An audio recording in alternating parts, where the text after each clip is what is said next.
The moment Kayla Harrison's hand was raised as the new UFC bantamweight champion, the entire arena held its breath. Then, like a scene from a movie, Amanda Nunes stepped into the octagon and came face to face with the woman who had driven her from her own gym years ago. What happened next would shock the entire MMA world and confirm one of the most personal rivalries in combat sports history. This isn't just another comeback story. This is about two women whose bad blood runs so deep that one couldn't even train in the same building as the other. And now, after nearly 2 years of retirement, the woman many consider the greatest female fighter of all time is coming back for one specific reason: to settle a score that's been years in the making. Just over 2 years ago, Amanda Nunes did something that stunned the entire MMA community. After absolutely demolishing Irene Aldana at UFC 289, defending her bantamweight title for what seemed like the 100th time, she grabbed the microphone and announced her retirement. Just like that, the most dominant female fighter in UFC history was gone. Think about what she was walking away from.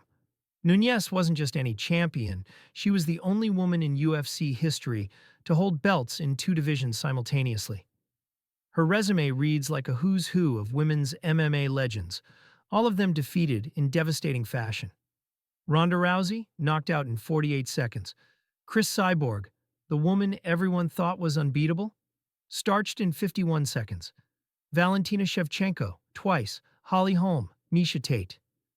The list goes on and on. But here's what made her retirement so shocking. She was still in her absolute prime. At 35, she had just dominated a top contender without breaking a sweat. Her last loss was that freak upset to Juliana Pena, which she immediately avenged in the most dominant fashion possible. So why would the undisputed GOAT just walk away? The answer, as we'd later learn, had everything to do with what was happening outside the octagon. Nunes had two young daughters at home, and the grind of being a champion while raising babies was taking its toll. But there was something else eating at her. Something that would eventually drag her back to the sport she dominated for so long. To understand why Amanda Nunes is coming back, you have to go back to 2022 and one of the most awkward situations in MMA gym history. American Top Team in Florida had been Nunes' home for years. It's where she developed into a champion, where she trained with legends, where she felt comfortable and dominant. Then Kayla Harrison walked through the doors. Harrison wasn't just any new addition to the gym. This was a two-time Olympic gold medalist in judo, a woman who had dominated the Professional Fighters League, and someone with serious ambitions of conquering the UFC. More importantly, she had her sights set directly on Amanda Nunes. From the moment Harrison arrived, things felt different. Nunes recently revealed just how toxic the situation became. As soon as she got the microphone, she used to talk about me, Nunes said. From that moment, we already started getting different. We always respected each other in the gym, but we knew the energy. We were never able to connect. Picture this, the reigning double champion trying to train for title defenses while her potential future opponent is literally across the room, working with the same coaches, breathing the same air, and making it clear she wants what Nunes has. The tension was so thick you could cut it with a knife. But here's where it gets really messy. Nunes admits that whenever she'd come back to the gym between fights, often out of shape from time off, she'd somehow end up training with Harrison. Nunes said, "Every time I'd come back to the gym, somehow we're training, and I'm like, damn, I'm going to train with Kayla when I'm completely out of shape? That's not fair," she explained. The situation became untenable. By 2022, Amanda Nunes, the biggest star in women's MMA history, had left her longtime gym. The official reason? Kayla Harrison. "Yes, I did leave because of Kayla Harrison," Nunes finally admitted. "Because when she got there, she started training with my coach, Mike Brown, Anderson Franca, everybody, and I knew this fight would happen one day." While Nunes was dealing with gym drama and eventually retirement, Kayla Harrison was methodically executing one of the smartest career moves in recent MMA history. She didn't rush into the UFC like so many other big names. Instead, she dominated the PFL, building her skills and her bank account before making the jump to the big leagues. When Harrison finally signed with the UFC in 2024, she made an immediate statement. Her debut at UFC 300 was a masterclass in controlled aggression, and suddenly everyone was talking about this Olympic champion who looked ready to take over the division immediately. But Harrison's path to the title wasn't without controversy. After beating Holly Holm and Ketlin Vieira convincingly, many expected her to get the next title shot. Instead, it was Juliana Pena who got the opportunity against Raquel Pennington, winning the belt that had been vacated when Nunes retired. The politics of it all seemed to frustrate Harrison, and she wasn't shy about expressing her feelings. When Pena won the title and immediately called out Nunes for a trilogy fight, Harrison was visibly annoyed. She had done everything right, beaten top contenders, and was being overlooked for a woman who wanted to chase a retired fighter. But sometimes the MMA gods have a sense of humor. Pena's call-out of Nunes would eventually lead to exactly what Harrison wanted, a title shot and a guaranteed super fight with the GOAT herself. UFC 316 in Newark was supposed to be about settling the bantamweight division. Juliana Pena was defending her title against the surging Kayla Harrison, and everyone expected fireworks between two women who genuinely seemed to dislike each other. What nobody expected was for the fight to become a launching pad for the biggest women's MMA fight in years. When Harrison locked in that Kimura with seconds left in the round, cranking Pena's arm until she was forced to tap, the crowd erupted. A new champion was crowned, but the real drama was just beginning. Harrison, still high from her championship moment, called Nunes into the cage.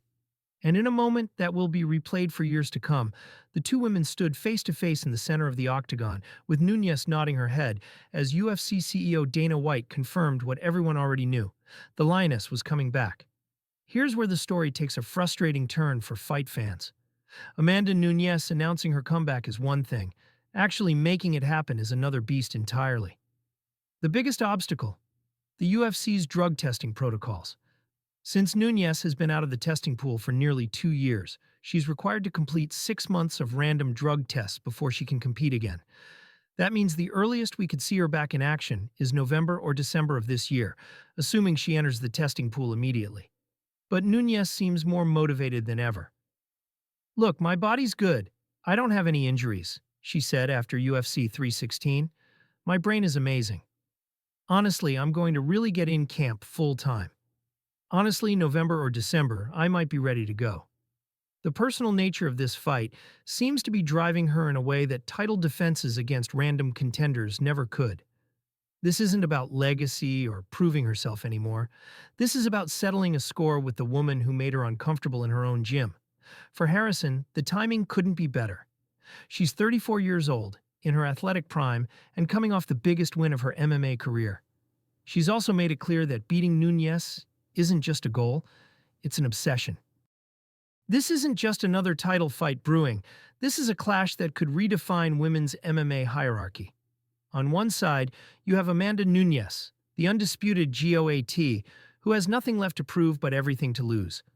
On the other, Kayla Harrison, an Olympic champion who has dominated every level of MMA she's touched, but still needs that signature win to cement her legacy. The psychological warfare has already begun. Nunes has been clear that she believes Harrison benefited from their sparring sessions at ATT, getting looks at the champion while Nunes was out of shape and unprepared. "Now we're going to see each other when I'm full-time in camp, 100% strong, the Lioness, and she's going to know exactly who I am inside the cage," she warned. When Amanda Nunes and Kayla Harrison finally step into the octagon together, it will represent more than just a title fight. It's a collision between two different eras of women's MMA, two different paths to greatness, and two women whose personal rivalry has been simmering for years.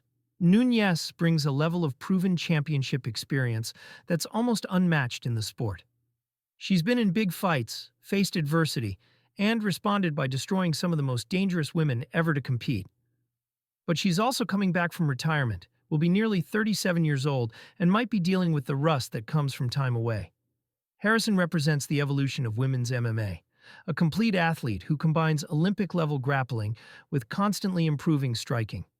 She's hungry, motivated, and coming off the best performance of her career.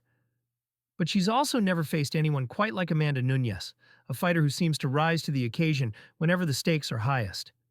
The technical matchup is fascinating. Harrison's judo background gives her elite-level throws and trips, but Nunes has shown throughout her career that she can sprawl and defend takedowns when necessary.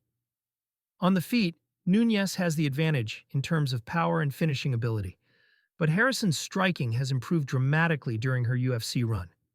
More than anything, this fight represents the culmination of years of tension, professional jealousy, and mutual respect, disguised as animosity. When these two finally settle their differences, it will be with 4-ounce gloves in front of millions of viewers, with the Bantamweight Championship and the future of women's MMA hanging in the balance. The stage is set for what could be the biggest women's fight in UFC history.